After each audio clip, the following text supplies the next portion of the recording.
नमस्कार दोस्तों। आज का मेरा करंट अफेयर का तीसरा सीरीज है जिसमें आपको करंट अफेयर देखने को मिल जाएगा। तो चलो शुरू करते हैं। रॉयल चैलेंजर्स बेंगलोर की खिलाड़ी स्मृति मंधाना चर्चा में है, जानते हैं क्यों। स्मृति श्रीनिवास मंधाना एक भारतीय क्रिकेटर है जो भारतीय महिला राष्ट्रीय टीम का प्रतिनिधित्व करती है। वह महिला प्रीमियर लीग WPL में रॉयल चैलेंजर्स बेंगलोर के लिए खेलती है। 2018 में उन्हें BCCI द्वारा सर्वश्रेष्ठ महिला अंतर्राष्ट्रीय क्रिकेटर का पुरस्कार दिया गया। 2018 और 2022 में ICC ने उन्हें साल के सर्वश्रेष्ठ महिला क्रिकेटर के लिए राचेल हेहो फ्लिंट अवार्ड से सम्मानित किया। अगला घटनाक्रम है त्रिनेत्र ऐप 2.0 का लक्ष्य उत्तर प्रदेश में पुलिसिंग में क्रांति लाना है। यूपी पुलिस ने अपराध को रोकथाम के लिए क्रांति लाते हुए त्रिनेत्र ऐप 2.0 को एकीकृत किया है। उन्नत प्लेटफार्म, तेजी से संदिग्ध पहचान, साइबर अपराध के मामलों के लिए आवाज़ नमूना विश्लेषण और जब्त किए गए सामानों के लिए QR कोड जनरेशन प्रदान करता है, जिससे परिचालन दक्षता बढ़ती है। त्रिनेत्र के डेटाबेस में अब 9.32 लाख से अधिक आपराधिक रिकॉर्ड डिजिटल हो गए हैं।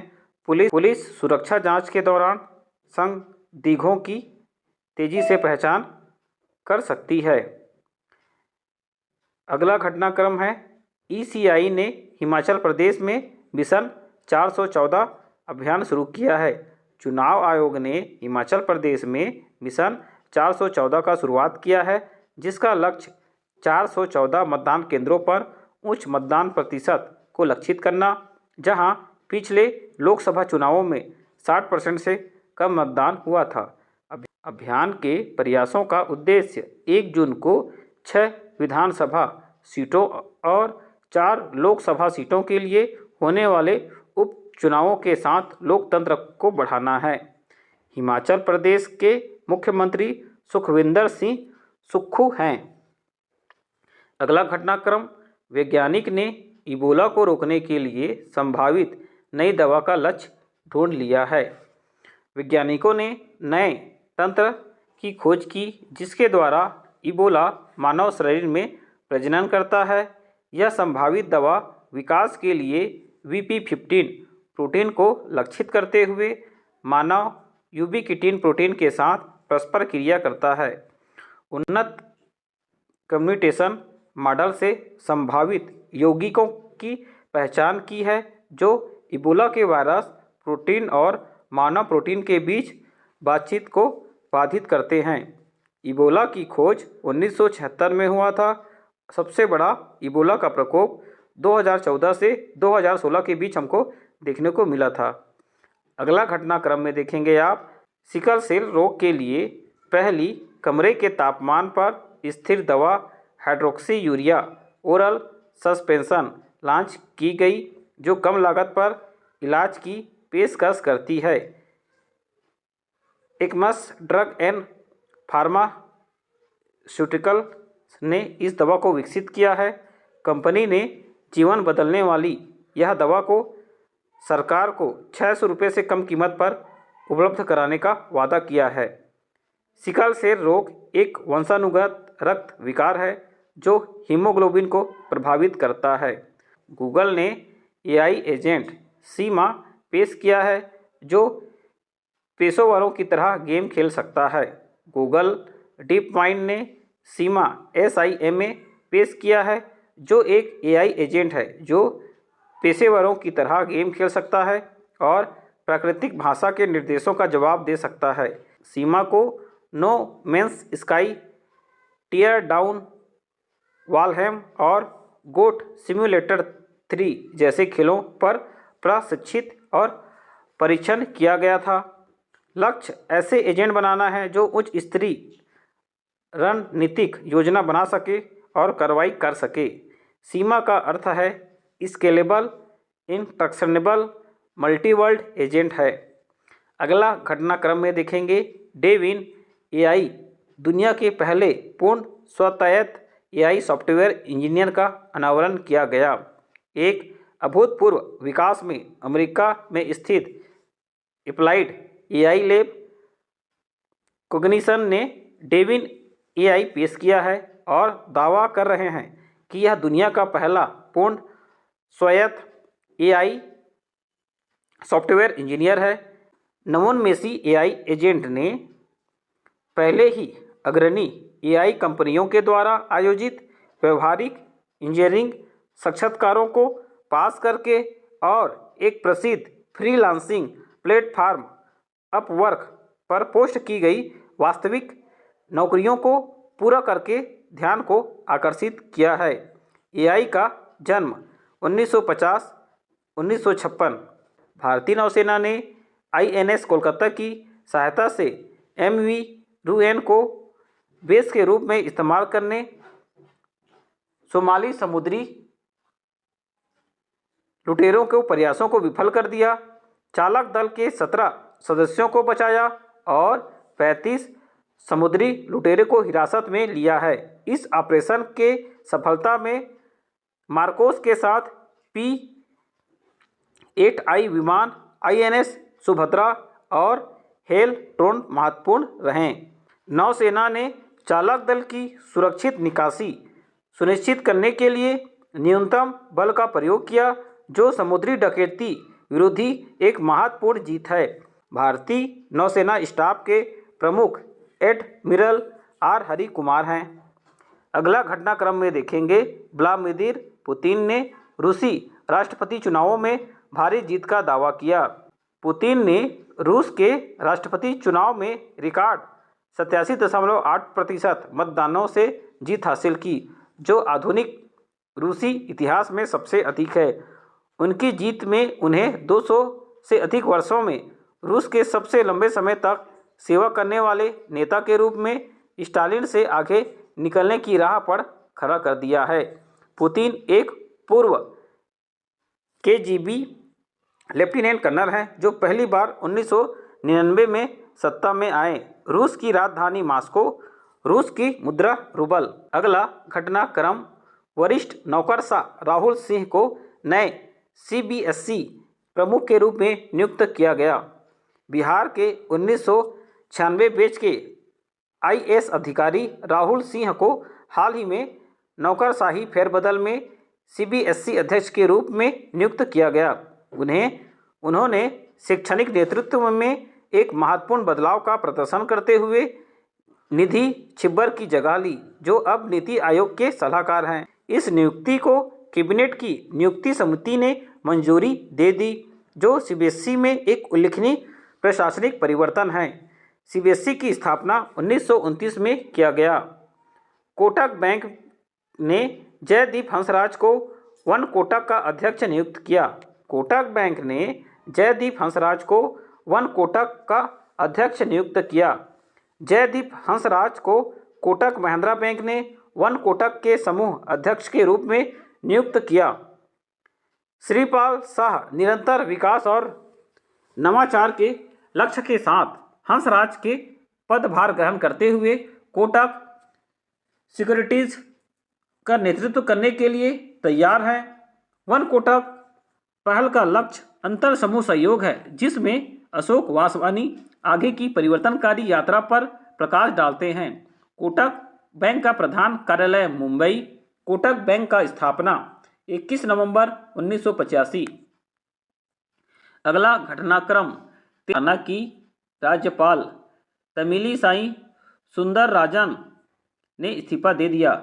तमिलिसाई सौंदरराजन ने राष्ट्रपति मुर्मू को अपना इस्तीफा सौंपते हुए तेलंगाना के राज्यपाल और पांडुचेरी के उपराज्यपाल पद से इस्तीफा दे दिया है। आधिकारिक घोषणा राजभवन हैदराबाद के द्वारा की गई थी। उनके इस्तीफे को तमिलनाडु में 2024 का लोकसभा चुनाव लड़ने और उनकी योजना से जोड़ा गया है।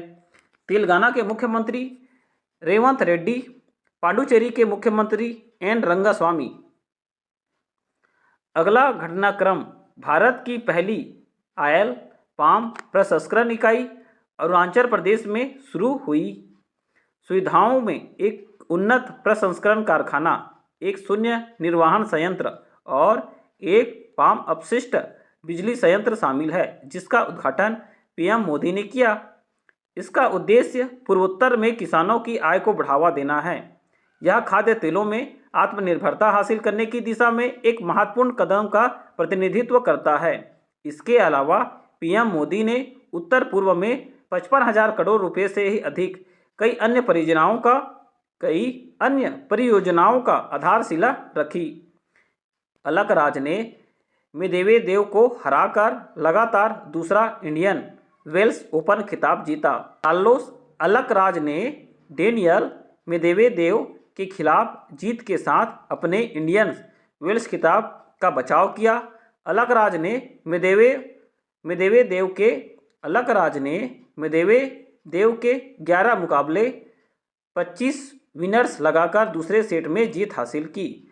इंडियंस वेल्स ओपन एक वार्षिक पेशेवर टेनिस टूर्नामेंट है। इंडियंस वेल्स ओपन एक वार्षिक पेशेवर टेनिस टूर्नामेंट है जो इंडियंस वेल्स, कैलिफोर्निया, संयुक्त राज्य अमेरिका में आयोजित किया जाता है। इंडियंस वेल्स टेनिस गार्डन मार्च 2000 में खोला गया। इंडियंस वेल्स टेनिस गार्डन मार्च 2000 में खोला गया। अगला घटनाक्रम, अनुभवी पियानो वादक बायरन जेनिस का 95 वर्ष की आयु में निधन हो गया। प्रसिद्ध पियानो वादक और व्लादिमीर होरोविट्ज के छात्र बायरन जेनिस का 95 वर्ष की आयु में न्यूयॉर्क में निधन हो गया। वे अपने पीछे शास्त्रीय संगीत की विरासत छोड़ गए। उनके शानदार 85 साल के करियर में बाख से लेकर गुइन तक की रचनाओं का प्रदर्शन शामिल है, जिसमें चोपिन, मोजार्ट और रामानिनार्फ के प्रमुख संगीत कार्यक्रम शामिल हैं। जेनिस को 20वीं सदी के महान पियानो वादक श्रृंखला में मनाया गया। अगला घटनाक्रम, ईएसआई ने 6 राज्यों के गृह सचिवों, पश्चिम बंगाल के डीजी को हटाने का आदेश। चुनाव आयोग ने लोकसभा चुनाव से पहले गुजरात, बिहार, उत्तर प्रदेश, झारखंड, हिमाचल प्रदेश और उत्तराखंड के 6 गृह सचिवों को हटाने के आदेश दिया है। पैनल के प्रतिस्थापन के लिए एक शॉर्ट लिस्ट प्रस्तुत करने के निर्देश के साथ पश्चिम बंगाल के डीजीपी के स्थानांतरण को भी अनिवार्य कर दिया। इस फेरबदल का उद्देश्य चुनाव आयोग के सक्रिय उपायों को उजागर करते हुए निष्पक्ष चुनाव सुनिश्चित करना है। अगला घटनाक्रम 1919 में हुए रोलेट एक्ट के बारे में है, जिसको आपको जानना जरूरी है। 1919 का अराजक और क्रांतिकारी अपराध अधिनियम ब्रिटिश भारत काल के दौरान लागू एक कानून था। इसे 18 मार्च 1919 में पारित किया गया था। इस अधिनियम ने ब्रिटिश सरकार को आतंकवादी गतिविधियों के संदेह वाले किसी भी व्यक्ति को गिरफ्तार करने का अधिकार दे दिया। इसने सरकार को गिरफ्तार किए गए ऐसे लोगों को बिना मुकदमा चलाए 2 साल का हिरासत में रखने का भी अधिकार दिया गया। यह अधिनियम लोकप्रिय रूप से ब्लैक एक्ट के नाम से जाना जाता था। अगला घटनाक्रम, वन्यजीव संरक्षण अधिनियम 1972 चर्चा में है। जाने क्यों? यह अधिनियम पर्यावरण और पारिस्थितिक सुरक्षा सुनिश्चित करने के लिए देश के जंगली जानवरों, पक्षियों और पौधों की प्रजातियों को सुरक्षा प्रदान करता है। यह अधिनियम भारतीय संविधान के अनुच्छेद 48A और अनुच्छेद 51A के दृष्टिकोण को लागू करता है। इस अधिनियम के प्रावधानों के तहत एक वैधानिक संगठन के रूप में राष्ट्रीय वन्यजीव बोर्ड का गठन किया गया था। अधिनियम के तहत 6 अनुसूचियां शामिल हैं। अगला घटनाक्रम में देखेंगे, रॉयल चैलेंजर्स बेंगलोर RCB ने भारत की पहली महिला प्रीमियर लीग 2024 का फाइनल जीता। उपविजेता दिल्ली कैपिटल्स है। शीतल देवी को PWD श्रेणी में ECI ने नेशनल आइकॉन घोषित किया है। TM कृष्णा को संगीत कलानिधि पुरस्कार से सम्मानित किया गया। संयुक्त सैन्य अभ्यास लेमी तिये 2024 का 10वां संस्करण सेल्सियस में निर्धारित किया जाएगा। लाडा मार्टिन मार बानियांग को कर्नाटक के बेलगावी में पुलिस आयुक्त के रूप में नियुक्त किया गया। अगला रोचक तथ्य फिशिंग है, जिसका मतलब मैं आपको बता रहा हूँ। 2023 में AI platform, messaging app, social media platform और क्रिप्टो करेंसी एक्सचेंज का सबसे अधिक उपयोग किया गया। विफल किए गए फिशिंग प्रयासों की संख्या 709 मिलियन तक पहुंच गई, जो पिछले वर्ष की तुलना में 40% की वृद्धि दर्शाती है। फिशिंग एक प्रकार का साइबर अपराध है, जहां हमलावर लोगों को संवेदनशील जानकारी प्रकट करके या मेलवेयर इंस्टॉल करा के धोखाधड़ी करते हैं। अगला घटनाक्रम, राष्ट्रीय आयुध निर्माणी ऑर्डिनेंस फैक्ट्रीज दिवस 18 मार्च। भारत की सबसे पुरानी आयुध फैक्ट्री का विनिर्माण कार्य 18 मार्च 1802 में शुरू हुआ। ऑर्डिनेंस फैक्ट्री बोर्ड विश्व स्तर पर 37वां सबसे बड़ा रक्षा उपकरण निर्माता और एशिया में दूसरा सबसे बड़ा फैक्ट्री है। OFB को भारत की रक्षा की चौथी शाखा और सशस्त्र बलों के पीछे की शक्ति के रूप में जाना जाता है।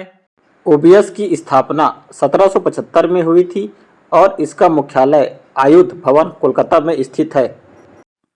महिला प्रीमियर लीग 2024 RBC ने जीता और अपना पहला WPL खिताब जीता। रॉयल चैलेंजर्स बेंगलोर RCB ने नई दिल्ली के अरुण जेटली स्टेडियम में भारत की महिला प्रीमियर लीग WPL 2024 का फाइनल जीता। उपविजेता दिल्ली कैपिटल्स। सबसे मूल्यवान खिलाड़ी Deepti Sharma. Orange cap Ellyse Perry और ऑरेंज कैप सबसे ज़्यादा रन बनाने वाले को दिया जाता है। पर्पल कैप श्रेयंका पाटिल और पर्पल कैप जो सबसे ज़्यादा विकेट लेते हैं उनको पर्पल कैप दिया जाता है। ऑरेंज कैप में सबसे ज़्यादा रन बनाने वाले खिलाड़ी को दिया जाता है। फाइनल की सर्वश्रेष्ठ खिलाड़ी सोफी मिलिनेक्स। दिल्ली कैपिटल्स 8 मैचों में 6 जीत के साथ लीग तालिका में शीर्ष पर रही और फाइनल में प्रवेश किया। अगला घटनाक्रम, शीतल देवी PW श्रेणी में ECI नेशनल आइकॉन घोषित। भारत के चुनाव आयोग ने एक प्रदर्शनी क्रिकेट मैच की मेजबानी के लिए BCCI के साथ साझेदारी की है। इस मैच में भारतीय बाधिर क्रिकेट एसोसिएशन टीम और दिल्ली एवं जिला क्रिकेट एसोसिएशन टीम शामिल थी, जिसका उद्देश्य मतदाता शिक्षा को बढ़ावा देना था। मुख्य चुनाव आयुक्त राजीव कुमार, आयुक्त ज्ञानेश कुमार और सुखबीर सिंह संधू ने अपनी उपस्थिति से कार्यक्रम की शोभा बढ़ाई। आपको पता होगा शीतल देवी ने हाल ही में स्वर्ण पदक जीता था और इनका जो खेल है पैरा तीरंदाजी है। आपको पता होगा कि शीतल देवी एक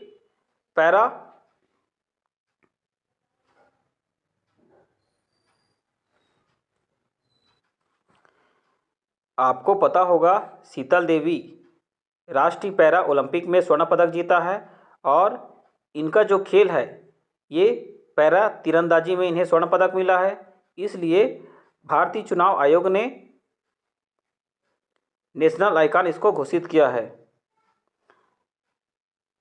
अगला घटनाक्रम, केंद्र ने Jammu and Kashmir liberation front association को गैरकानूनी एसोसिएशन घोषित किया। केंद्र ने जेल में बंद आतंकी आरोपी यासीन मलिक के नेतृत्व वाले जम्मू कश्मीर लिबरेशन फ्रंट पर प्रतिबंध अगले 5 साल तक के लिए बढ़ा दिया है। सरकार ने Jammu Kashmir people's freedom league को भी अलगाव को बढ़ावा देने के लिए प्रतिबंध समूह के रूप में नामित किया। जम्मू कश्मीर पीपल्स लीग के 4 गुट मुख्तार अहमद वाजा, बशीर अहमद तोता, गुलाम मोहम्मद खान और अजीज शेख हैं।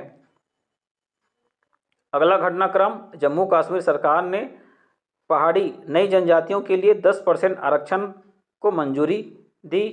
जम्मू कश्मीर के LG lieutenant general Manoj Sinha ने जम्मू कश्मीर आरक्षण नियम 2005 में संशोधन को हरी झंडी दे दी है।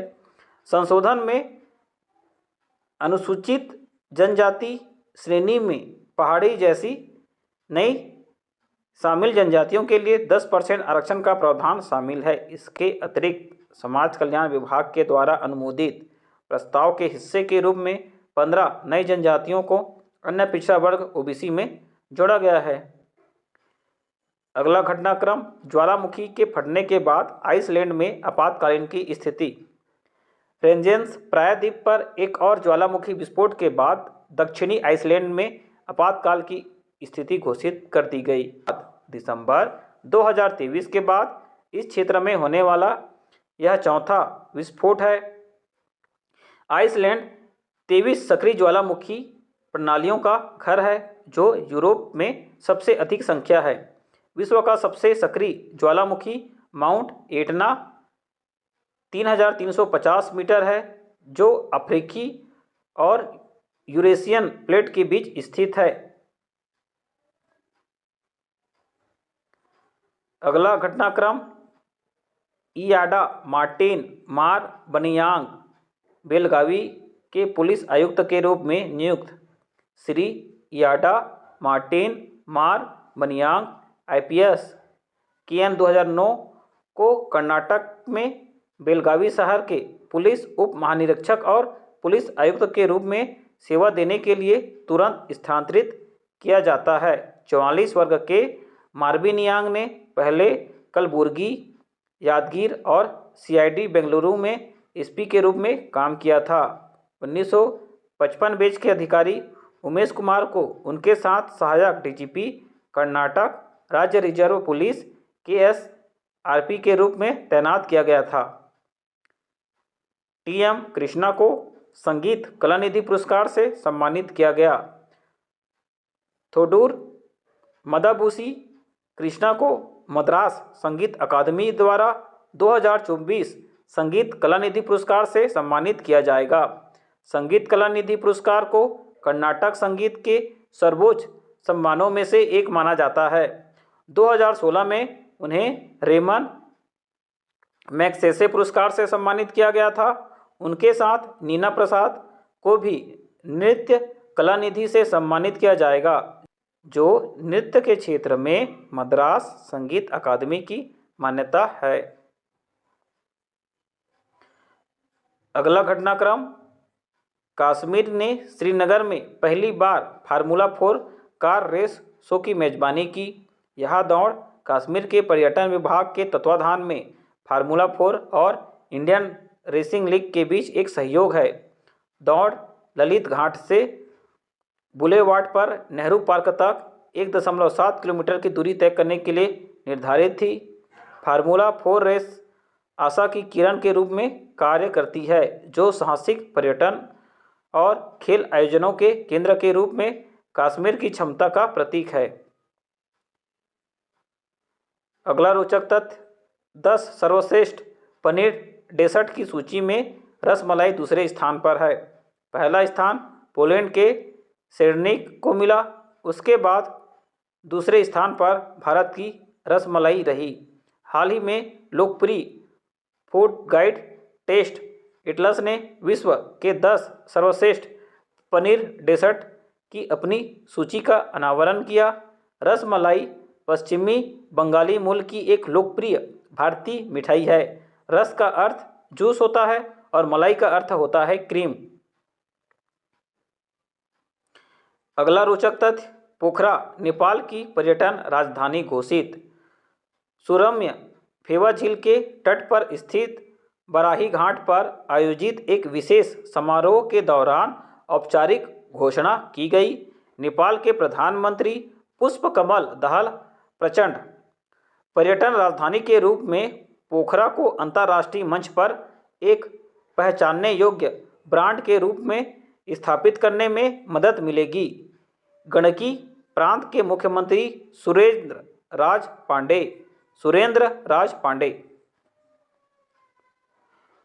अगला घटनाक्रम, सोनम वांगचुक लद्दाख को राज्य का दर्जा दिलाने हेतु 21 दिवसीय भूख हड़ताल में शामिल हुए। वांगचुक ने छठी अनुसूची के कार्यान्वयन पर प्रकाश डाला और लद्दाख के लिए राज्य का दर्जा इसकी पारिस्थितिकी, पर्यावरण और स्वदेशी लोगों के लिए महत्वपूर्ण है। जलवायु कार्यकर्ता और नव प्रवर्तक सोनम वांगचुक 2017 से रेमन मैग्सेसे पुरस्कार के विजेता हैं। 1919 में लद्दाख को केंद्र शासित प्रदेश का टैग मिला। सेल्सियस में संयुक्त सैन्य अभ्यास लेमितिए 2024 का 10वां संस्करण। भारतीय सेना और सेल्सियस रक्षा बलों एसडीएफ के बीच संयुक्त अभ्यास 18 से 27 मार्च तक सेल्सियस में आयोजित किया जाएगा। क्रियोल भाषा में लेमितिए का अर्थ मित्रता होता है। यह एक द्विवार्षिक प्रशिक्षण कार्यक्रम है और 2001 से सेल्सियस में आयोजित किया जा रहा है। यह अभ्यास शांति स्थापना अभियानों के दौरान दोनों पक्षों के बीच सहयोग और अंतर संचालनीयता को बढ़ाएगा। इस प्रकार से आज का हमारा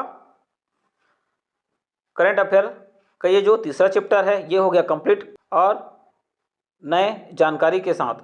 यदि आपको मेरा प्रयास अच्छा लगता है तो ज़रूर आप मेरे इस YouTube चैनल को लाइक और सब्सक्राइब करेंगे, परिवार और दोस्तों में शेयर करेंगे। धन्यवाद। पढ़ते रहें, स्वस्थ रहें, मस्त रहें।